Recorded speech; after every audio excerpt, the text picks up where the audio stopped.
ان کی فوج 40,000 تھی اور خالد بن ولید کے پاس صرف 27,000 فوج تھی۔ اب خالد بن ولید حضرت صدیق اکبر کے ساتھ کھڑے ہیں۔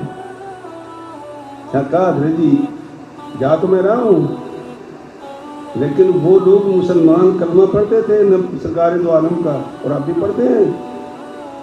تو فرمایا پھر کہنے لگے جی پہلے میں کافروں سے لڑا ہوں، مشرکوں سے لڑا ہوں، دیوانہ وار گھس جاتا تھا میں فوج میں اور تہس نہس کر دیتا تھا سب کو۔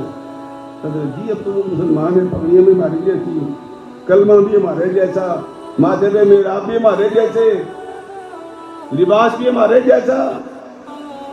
حضرت جی اب میرے لیے تو مسئلہ مشکل ہو جائے گا، اب کیا کروں؟ تو سرکار صدیق اکبر رضی اللہ تعالی کہ جب تیرے سامنے کوئی بندہ آئے تو اس کے سامنے کھڑے ہو کر نعرہ مارنا، یا محمد آہو۔ کیا نعرہ مارنا؟ یا محمد آہو۔ اگر تو آگے سے وہ کہہ دے یا محمد آہو اس کو چھوڑ دینا، وہ تیرا بھائی ہے، اور اگر چپ ہو جائے یا مسلمہ کا نام لے اس کو اڑا دینا۔